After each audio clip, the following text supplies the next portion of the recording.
NPR. Yesterday, President Trump claimed that the US and Iran are going to talk in Doha as officials try to patch up a ceasefire agreement that was broken by strikes over the last week. So in this liminal moment, we thought it would be a good time to look back and ask, how did we get into this? Chris Blackman is an economist and political scientist at the University of Chicago who studies the roots of war and conflict. Once you start thinking about conflict and violence, you can't stop thinking about anything else. Chris's obsession with war and the data on conflicts revealed something to him. He says the several weeks of intense fighting between the US and Israel on one side and Iran on the other is actually kind of typical. I think the average war in the last 200 years has been less than 2 months long, and so this fits that pattern. We don't know what will happen next, but if the fighting stays at the current lower simmer, then the Iran war's hot stage matched average historical lengths. The two world wars do not fit that pattern. Neither does the war in Ukraine or Gaza. This is The Indicator from Planet Money. I'm Wailin Wong. And I'm Darian Woods. Today on the show, Why We Fight. We speak to an economist about the incentives that push countries to war. We ask, if violence is so costly, why do some wars keep stretching on and on?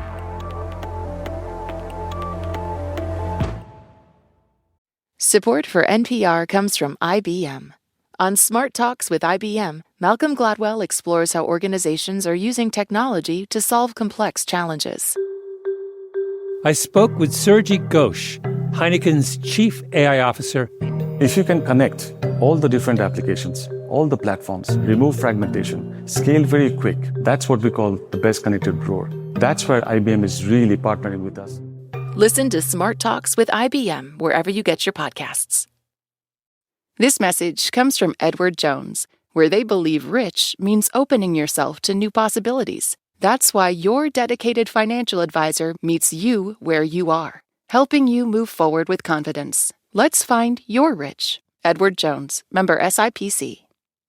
This message comes from NPR sponsor Carvana. Carvana makes car buying easy. 100% online, prices down to the penny, delivered to your door. Why make car buying hard when it could be easy? Visit Carvana.com today. Terms may apply.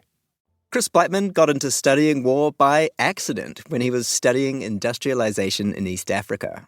And then I met a humanitarian worker who was working in a war in northern Uganda, and so I followed her there. Followed somebody into a war zone? Well, I will say that led to a dissertation together, that led to several papers together. We're about to celebrate our 20th wedding anniversary, and we have a 13-year-old boy and a 15-year-old girl, so it was a pretty successful strategy. Chris and his wife, Jeannie Anand, have now published papers about reintegrating child soldiers and how cash and training can help women in war-affected areas. And what Chris's research reveals is something that a lot of us intuitively know.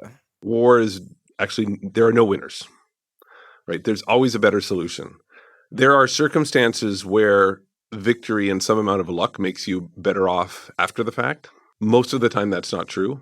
According to Moody's, this year's war with Iran has cost the U.S. at least $132 billion. That's about $490 for every adult in America. That's counting the military spending plus broader economic fallout like the spikes in gasoline prices. It's also resulted in the deaths of 13 U.S. service members, more than 3,400 Iranians, and dozens elsewhere in the Middle East.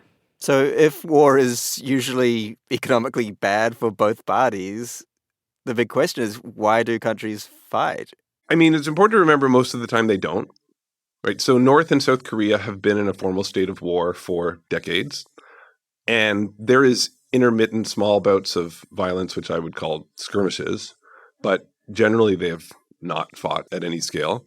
Iran and the United States have essentially been in a state of war for decades as well. And again, this erupts into short-lived, sometimes hours or days-long skirmishes, or as we've seen in recent times, 5 to 6 weeks of violence. But that's 5 to 6 weeks of violence out of 45, 50 years of hostilities. And so not to diminish what's going on, but war is really the exception because they're just so horrendously costly.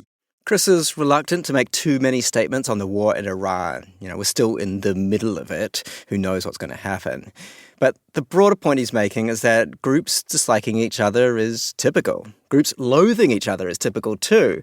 But all-out conflict that lasts longer than a brief flare-up is rare.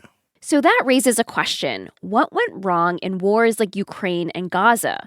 Russia's full-scale invasion of Ukraine took place over 4 years ago, and heavy fighting continues.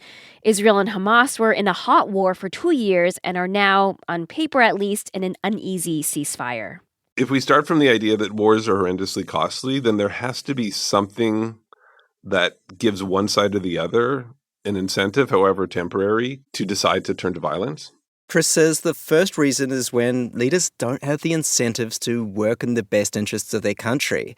Take Russia's invasion of Ukraine. Putin wasn't paying the costs of this war directly. This is true of many leaders, even democratic ones, but it's especially true of autocrats. Democracies like the U.S. aren't immune. President Trump's sons, for example, own part of a drone manufacturing company. They might profit from war even if it's costly for the country. The second explanation Chris has for violence is something a little more psychological. Values and ideals. Things that only war can deliver. The extermination of an ideology or an ethnic group that you loathe, the idea you hold for your ethnic group or your nationalist ideal or the place you want in history. And vengeance is another very powerful example. They're not irrational, they're just enduring preferences. And for lack of a better label, I think of these as sort of intangible incentives. These incentives are intangible because if you're motivated by, say, a belief that a war will secure your place in the afterlife, that's not a material reward. Reason number 3, Chris says, is uncertainty. Amidst this uncertainty, how strong is Iran? How strong is Ukraine? How powerful are my forces? How likely is a decapitation event likely to create regime change? All of these things just have tremendous uncertainty. Chris says you can think of countries as playing a game of poker. Sometimes they're bluffing and pretending to be stronger than they are. Sometimes they're not. But it can be really hard to tell the difference. And when countries misjudge others, that's when long wars can start. The Trump administration said the war in Iran would be just a, quote, short excursion. That's proven not to be the case. To see the United States bomb Iran after, years of trying everything else is perhaps not that surprising. In these extremely long Cold Wars with lots and lots of uncertainty, I think we're eventually going to see conflict. Chris's fourth reason for violence is commitment problems. The classic commitment problem is this idea of a rising power facing a weakening one.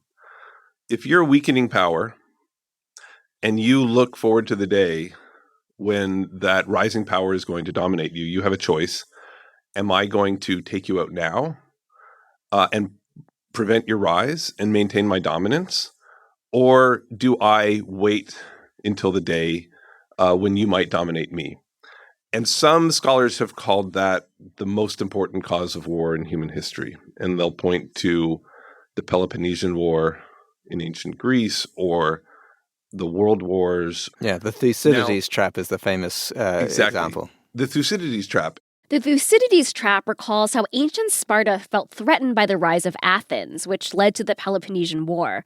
Now it refers to the risks of conflict anytime a growing country starts to rival an existing power. And the reason we should care about this is because every single time Xi Jinping talks to foreign journalists, or for that matter, a U.S. president, he brings up the Thucydides trap, right? Now, the one thing we've learned is it's not. There's nothing inevitable about it. And I think the best bets are not for there to be a war between the United States and China. But it's fundamentally scary and dangerous if Xi Jinping thinks that, war is inevitable between rising powers.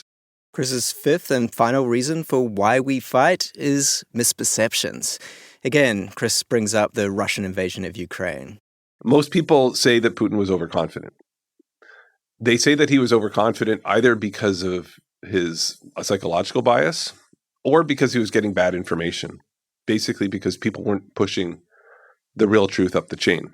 Yeah, in reality, Ukraine was no way near as much of a pushover as Putin might have been led to believe. It's all a bit gloomy, but Chris's somewhat optimistic take, though, is that usually the high costs of war reduces the chance of all-out violence. Chris says we often think about drawn-out conflicts like the Iraq War, but what about all the very short fights? In 2003, the U.S. deployed to Liberia and helped end a years-long civil war in a matter of days. This episode was produced by Cooper Katz-McKim and Angel Carreras with engineering by Travis Hagen. It was fact-checked by Sierra Juarez. Kate Kincannon edits the show, and The Indicator is a production of NPR.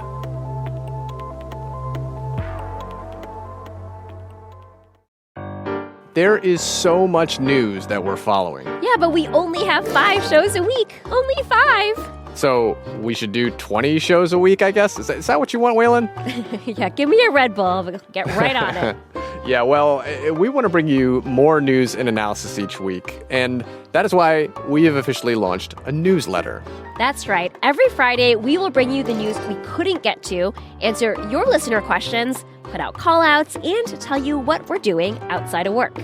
Mostly paragliding. Well, Adrian, extreme sports. Sign up now at npr.org/indicator newsletter. This message comes from Schwab. With the new Schwab Teen Investor Account, teens can gain hands-on investing experience and build positive money habits. It's an account co-owned by you and your teen, so you can monitor and engage with the account while your teen learns how to invest and manage money. Learn more at schwab.com. This message comes from LinkedIn. As a small business owner, you wear many hats. You're the owner, the marketer, the seller, the hirer. With LinkedIn, you have the tools to help you boost your visibility, find prospective customers, and find the best team for your small business, all in one place. So while LinkedIn can't hang up all of your hats, it makes it easier to wear them all. Learn more at linkedin.com/indicatorshow.